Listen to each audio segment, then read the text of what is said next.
It's a beautiful world we live in, and this year I've been incredibly blessed to travel to amazing destinations. In this episode, it's all about my recent trip to Japan, the land of the rising sun.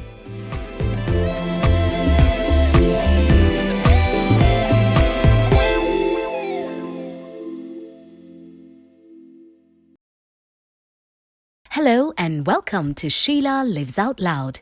Thank you for finding this channel. Please click subscribe and hit that bell for notifications. We upload a new episode every Monday. Don't forget to pop in to the Waterfront Karen, East Africa's premier destination for lifestyle and retail.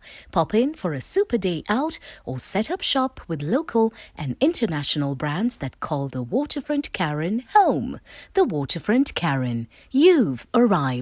In this episode, I share my recent trip to Japan, and I start by saying it's always been a lifelong dream to visit this beautiful country, steeped in culture and tradition. Japan is one of the world's most technologically advanced economies and a historical powerhouse. It is a melting pot of the past and the future, the young and the old, and so much more. My journey kicked off with a 15-hour flight from Nairobi, Kenya, with a short transit via Doha in Qatar. It took 5 hours to get to Doha and then about 10 hours to the Narita International Airport in Tokyo. We made it, guys! The distance from Narita to Tokyo is about an hour's drive, and that went by fairly fast with great conversation from my guide Chieko Akiyama and Mr. Ito-san, who drove the car through the lit highways and shimmering buildings within the city. As a visitor of the Ministry of Foreign Affairs of Japan, I had a very well-planned itinerary, and on my first day, I spent the morning at the Ministry of Foreign Affairs. Japan has had a long-standing partnership with Kenya right from our independence, offering technical assistance, grants, and human resource through a volunteer program where skilled Japanese nationals spend between 1 to 2 years in Kenya. This is a program run by the Japan International Cooperation Agency, JICA. And while Kenya may be the biggest beneficiary, the policies and plans of the ODA vary across the continent, but are all geared towards quality and empowerment in Africa. With this level of commitment in the continent and following up to TICAD 6, which was held in Nairobi, Kenya back in 2016, the 7th edition of the Tokyo International Conference on African Development returns to the city of Yokohama. It is the third time the city hosts state and government leaders as well as delegates from 54 African countries, global organizations, development partners, private companies, civil society, and others from the 28th to the 30th of August 2019.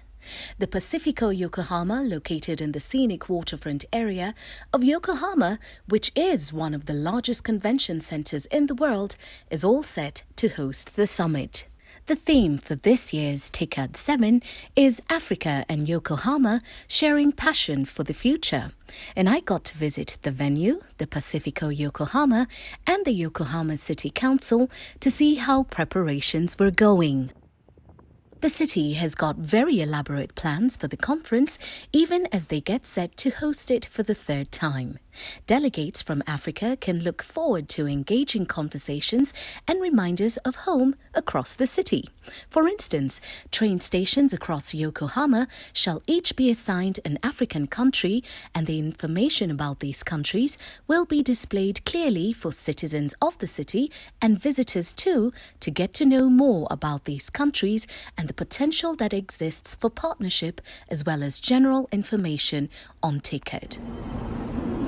And when one speaks about TICAD, I was keen to follow up on the Abe Initiative, the African Business Education Initiative, which was first announced by current Prime Minister of Japan, Shinzo Abe, at TICAD 5 back in 2013. The initiative aims to provide opportunities for young Africans to study for their master's degrees at Japanese universities and also intern at Japanese companies, then return to their countries and use the knowledge knowledge gained to create opportunities and successful partnerships with Japanese corporations. The first cohorts of the Abe Initiative were welcomed in Japan back in 2014, and so far, Kenya has been the largest beneficiary. While in Japan, I got to meet two students, Helen and Thad, who spoke to me about being a part of the initiative. Helen was an agriculture student at JKU Art and heard about it from a lecturer. Thad, an engineer, was already working, but he found out about the initiative from a friend on social media. On browsing the site, he saw a former classmate and decided to apply. The Abe Initiative offers a program that ranges between 2 to 3 years of study and includes research and up to 6 months of postgraduate internship in top Japanese corporations. Graduate studies are mostly taught in English, and once one has completed their training, they return home and use what they've learned to solve problems and create opportunities. This initiative greatly and aptly embodies the collaboration between Africa and Japan, and at this year's TICAD 7, many will be waiting to hear whether there shall be another cycle for more master's students and PhD students from Africa in Japan. While in Japan, I called on the ambassador of Kenya to Japan, His Excellency Solomon K. Minor, at the Embassy of the Republic of Kenya. I found out that quite a number of our professionals call Japan home, and over a cup of Kenyan tea, I got to know more about an initiative called Imano Africa.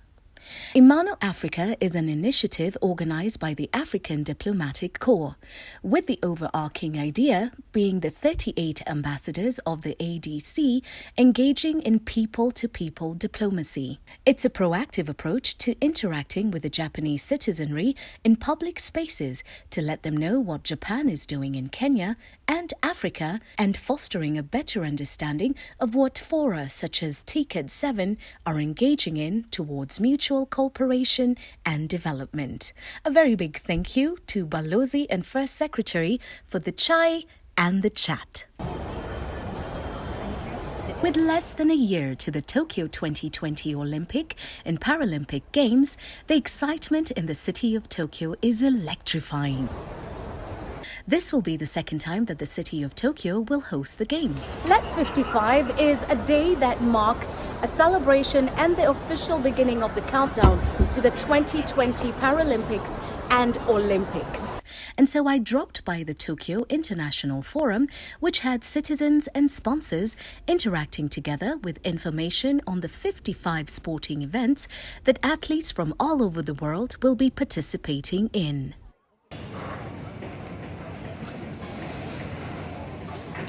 I also had the privilege of joining a team of Japanese and international journalists on a visit to the Olympic Gymnastics Center in Ariake District in Tokyo. Hello, watashi wa Sheila Moniga. The stadium has a seating capacity of 12,000 people, and all the wood used was sourced from Japan. The history of Japan is everywhere you look. Visits to the National Museum of Territory and Sovereignty and the Edo Tokyo Museum made for a clearer understanding on the past and present of Tokyo. The Edo Tokyo Museum especially hosts permanent and special exhibitions periodically with many models that illustrate the past. In speaking about the past, the fascinating world of kabuki is not one to miss.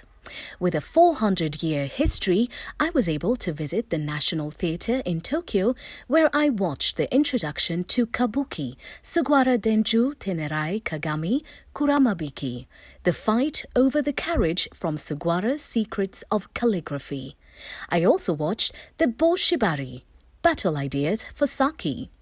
Kabuki is a spectacular form of theatre marked by unique makeup called kumadori, dynamic expressions of aragoto, exaggerated forms of movement or speech, colourful costumes and stage setting. Kabuki casts men exclusively, and even female roles are played by men.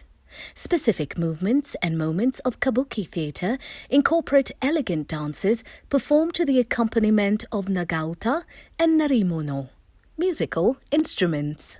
After stepping back in time with kabuki, it was inevitable that I sprint forward, and it doesn't get any faster than a visit to the Shibuya crossing. I'm doing this, guys! The migration is on! The Shibuya crossing is phenomenal. It is one of the busiest intersections in Japan with 10 traffic ways and 5 main crosswalks. At this crossing, thousands of pedestrians create massive waves of human migration across the streets. The vibrancy of Japan can be seen at this intersection.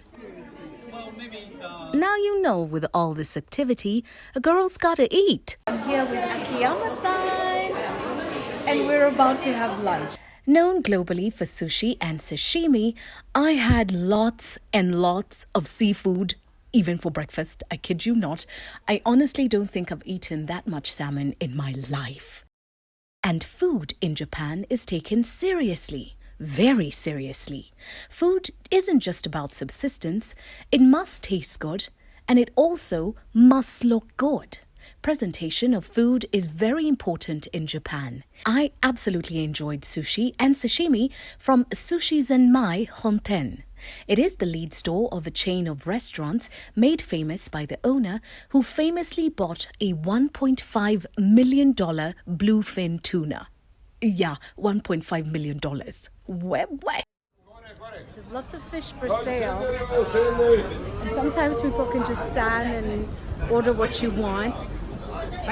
Pick what you need, and then that's it. After lunch, I strolled around the market. I saw many vendors and simple sushi and sashimi takeaway spots for tourists and locals.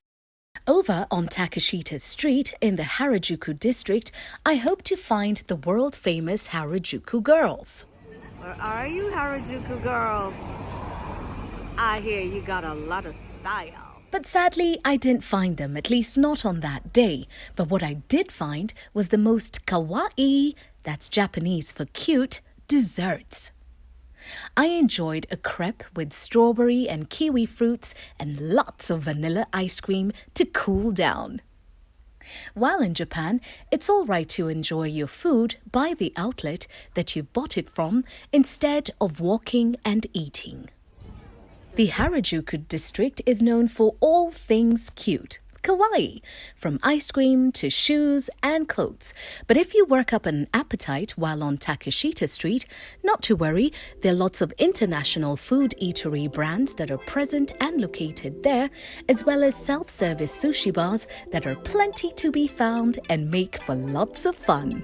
In exploring the culinary offerings of Japan, I discovered 2 delightful treats in Hiroshima. Now, a lesser-known fact about Hiroshima is that it's a huge producer of oysters in Japan, with oyster farming dating back to the 1500s. I sampled the oysters in Miyajima Island, and I really wish I had more. They were simply divine.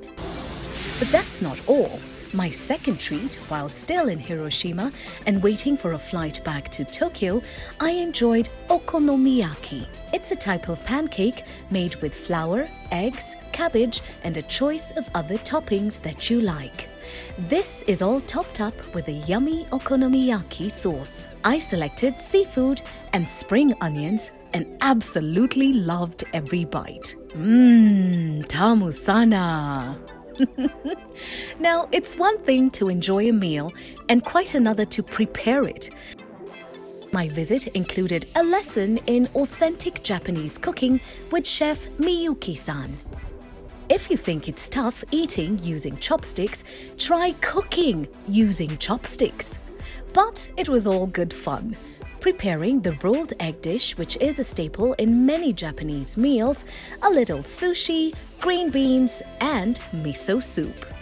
I'm not the world's best chef, but I think I tried.